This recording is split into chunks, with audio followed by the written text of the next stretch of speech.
2022 is wrapping up, and when you look back, so much has happened in this year for fans of 2D music projects and SEIYUU artists. Between big live shows and tours, unexpected comebacks and albums that arrived to shake everyone to the core, there was no shortage of interesting things happening this year. And in this episode, you and I are going to revisit some of those things and notice how this year was, despite what it may seem like quite an awesome year if you're a fan of SEIYUU artists and 2D groups. Let's kick off this episode of SEIYUU Lounge.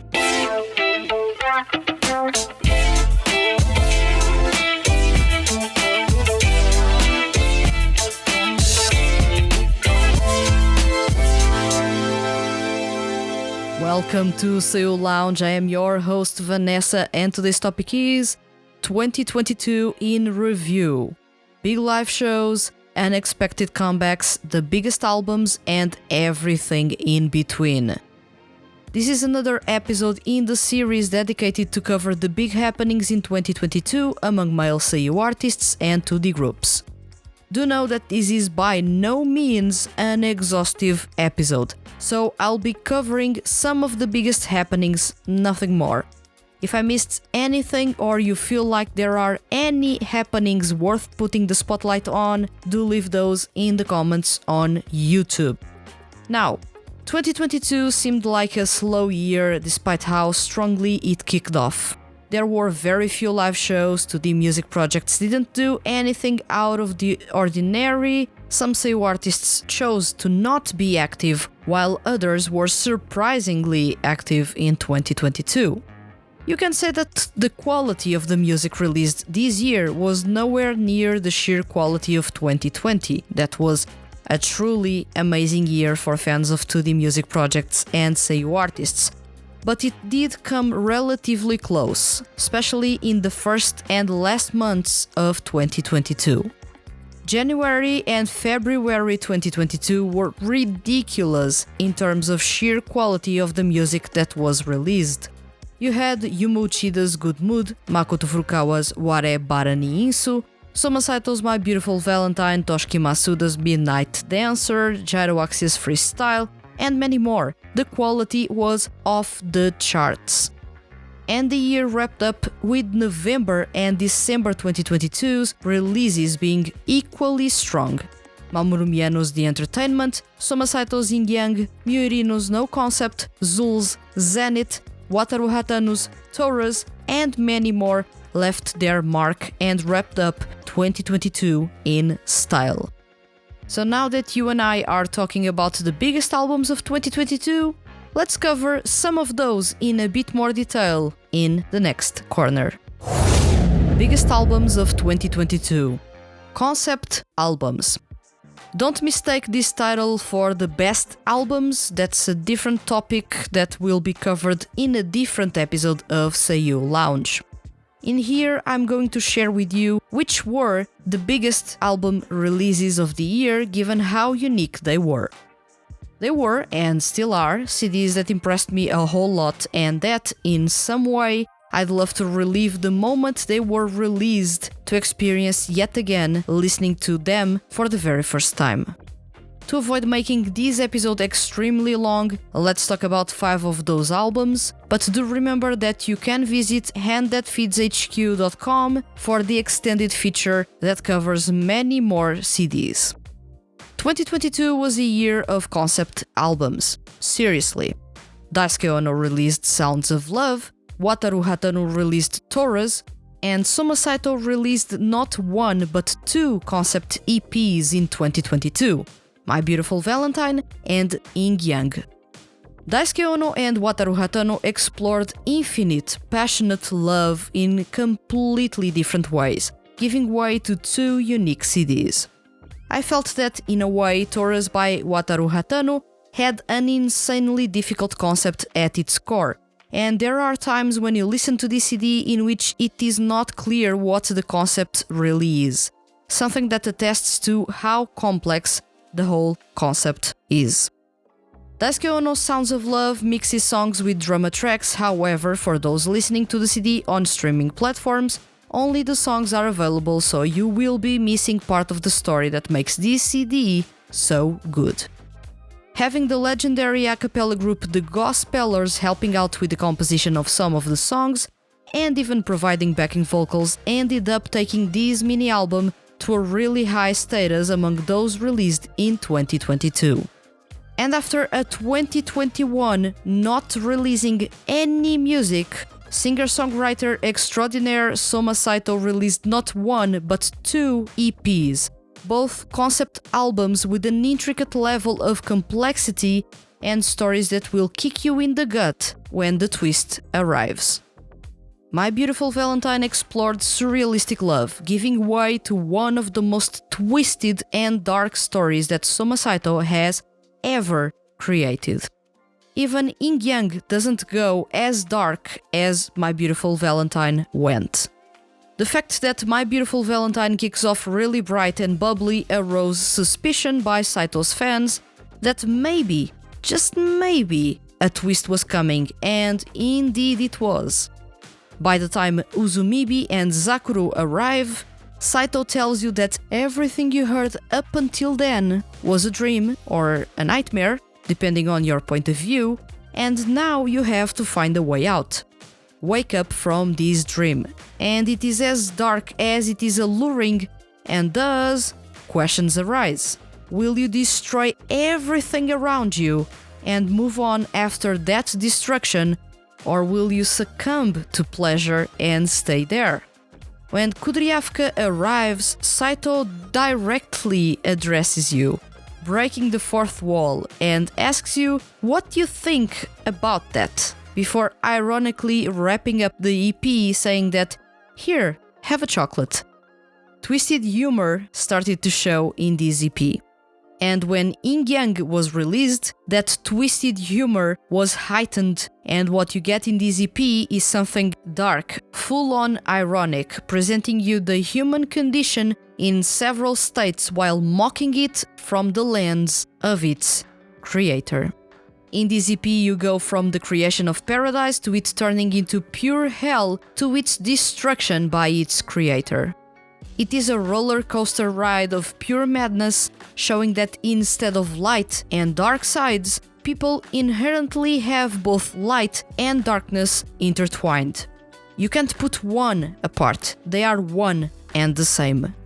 This shows, through Soma Saito's eyes, that humans are both good and evil, and while you see in songs such as Haya no O that good intentions may quickly turn into pure chaos and death, you also have humans realizing how broken they are, the despair that comes with that while they lie to themselves that they are okay. I could go on and on about this CD, given how brilliant and thought-provoking it is, but one thing is for certain, Soma Saito managed to, within the same year, release the 2 best albums of that year. It will be interesting to see which CD ends up topping my list of best albums of 2022. And lastly, in this section is Jin Ogasawara's digital single series, which is a 5-part, however, with 6 singles. It's Aquarium, Yurei, Yoga Akeru, Dandelion, Tembin, and Black Cat. This is me obviously cheating and adding more CDs than I should, but let's approach this as a series of releases, a concept series if you will. That was absolutely amazing to witness. Up until now, Jin Ogasawara had been releasing an interesting, albeit far from original, brand of pop rock. But things completely changed when this series kicked off. He put his singing skills to test, pushing his limits while showcasing everyone that he is much more than that cool frontman that does Screamo for Gyroaxia, and much more than a solo artist that performs generic pop rock. He has a wide vocal range. He can go really high, something that I was honestly not expecting, but also insanely low to 4 bass range. He has falsetto, head voice, vibrato, he can pull off clean singing, rapping, screamo. He can perform rock, ballads, jazz, hip-hop, EDM, and many more music genres. What Jin Ogasawara showed in this series of releases is that he is insanely talented and has a high ceiling for his growth as a solo artist. Honestly, I'm quite excited for what he will release next, and hopefully fans continue to get something new and refreshing, yet still very much on brand from Jin Ogasawara. I said this a couple of times during monthly reviews episodes. You can find those on the THTFHQ's YouTube channel, and they are viewable, so you get to watch my reactions to every CD I talk about. But if Jin Ogasawara had released all these songs as an EP before the end of 2022, this would be my top 3 best album of the year. As it is, this collection of songs is one of the few treasures from 2022, and certainly something that shows that when SEIYUU artists are given freedom to create the music they want, experimenting with music and lyrics, even down to the performances, awesome things happen. I'm really happy for what Jin Ogasawara pulled off this year with this digital single series, and I can't wait to hear what he releases next. Big live shows. Time to talk about the big live shows in 2022. There were several SEIYUU artists hitting the road as well as studio groups performing live, some of those solo for the very first time. Let's talk about some of those. Idolish 7 Live Beyond Opening 7 and Rivale Live Gate Reflect You. Double whammy for the Idolish 7 franchise as Idolish 7 and Rivale joined the trend in the franchise, started by Trigger, of holding solo live shows, focusing on creating a unique spectacle for fans of each group. Idolish 7 kicked off 2022 with Live Beyond Opening 7, showcasing a renewed chemistry and consistency on the vocal end, while delivering some of the fans' favorite songs. This live show was closely tied to the release of the group's second full-length album, Opus. In the second half of 2022, Rivale hopped on stage for Live Gate Reflect You, and the same happened. The talented duo presented Reflect In, their second full-length album, in almost its entirety in a set of electrifying performances. When 2022 wraps up, these 2 live shows are the ones standing out the most among all 2D music projects out there, especially given the high production value and how many people each concert reached through both on-location and streaming tickets. Skipro Live 2022 Winter Carnival.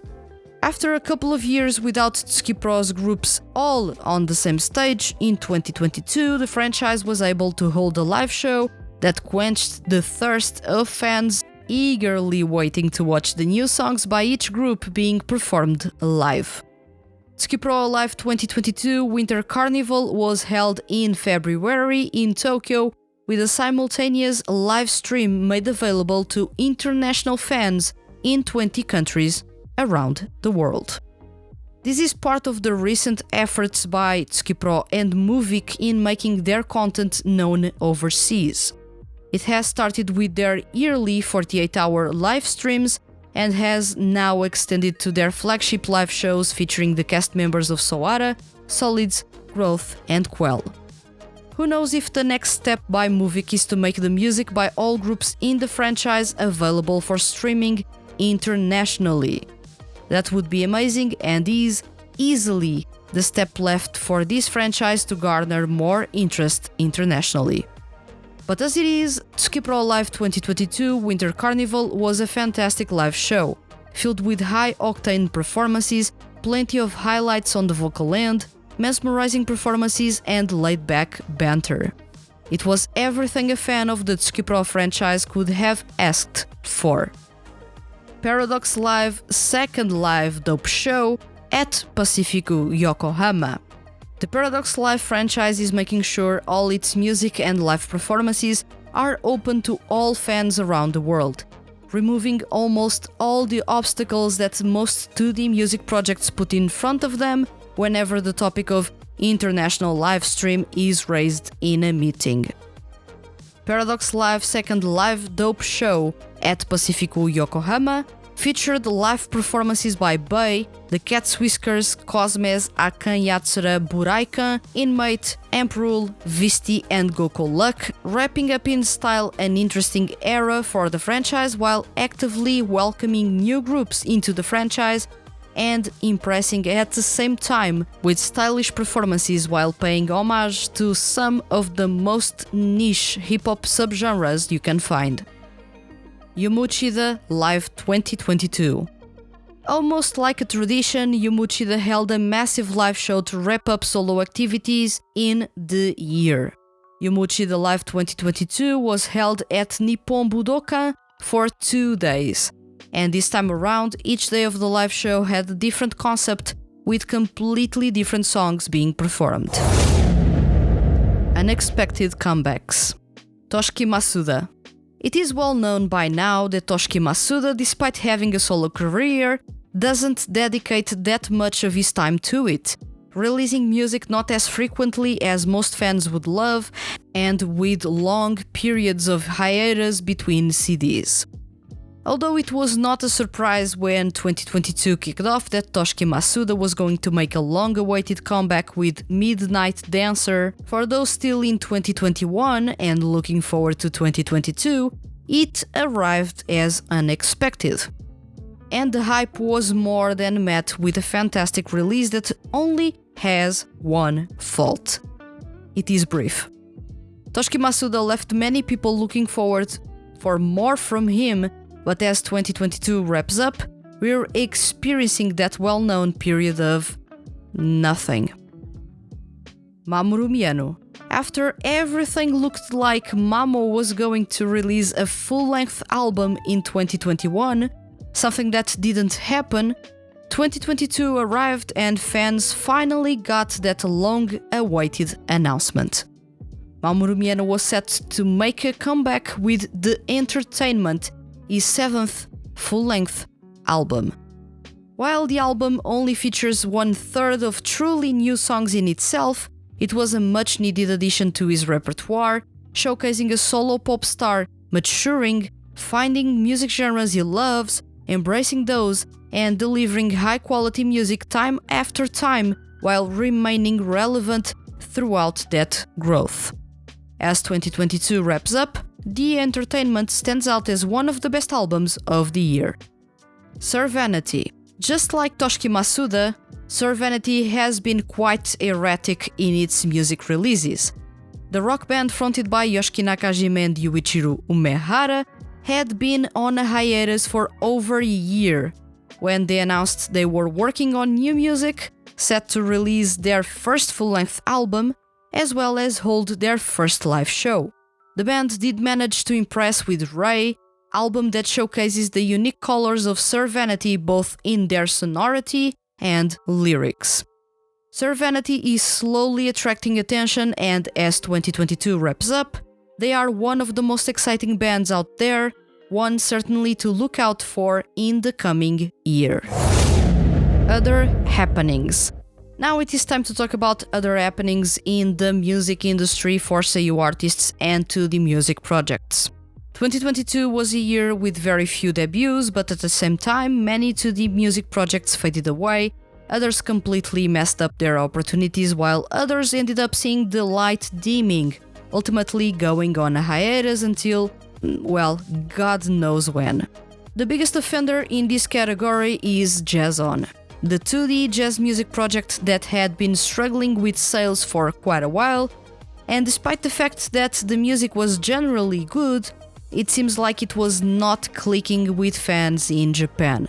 In the last quarter of 2022, Universal Music Japan announced that the franchise was set to go on a hiatus, however, leaving a note that they want to bring the franchise back better than ever. Whether this will happen or not is something you and I will have to wait and see.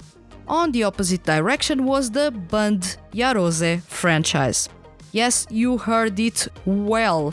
In the last quarter of 2022, the franchise rose from the dead and announced the release of a live DVD, as well as announced a new live show, opened a TikTok account to actively promote the franchise, and is back to being relatively active on social media. You can't imagine how happy I am about this. This is one of my favorite franchises, and to see it fade away in 2020, with even Osiris, its most popular band, stopping its activities, to see the franchise back and with some strength to it, possibly aiming at a 100% comeback, is something that puts a massive smile on my face. I do hope this is not a one-off thing and that the Bandia Rose franchise is here to stay and possibly get its well-deserved second chance. And with this, you and I wrap up this episode of SEIYUU Lounge. Let's head over to the outro.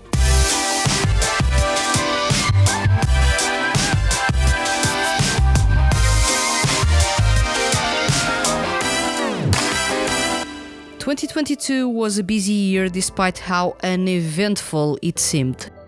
Some heavy hitters among male SEIYUU made their comeback, long-awaited CDs were finally released, 2D music projects were a bit more conventional in 2022, not going full-on crazy with large-scale concepts or promotions. SEIYUU artists were quite innovative this year.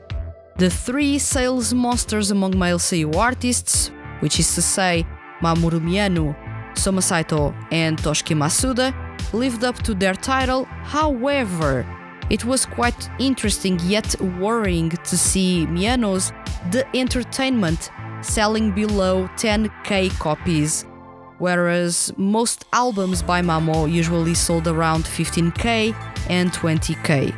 Soma Saito and Toshiki Masuda, both with barely any publicity on traditional media, and Saito really didn't have any publicity at all, managed to sell a whole lot with their CDs in February. And talking about February, that was a month packed with quality music. Everywhere you looked, there was a new, shiny and awesome new CD to check. Although it is far from surpassing the quality of the music released in December 2020, this was a bloody amazing month that comes a bit close to that. International live streams were far from being a big thing for most of the live shows that were held in 2022.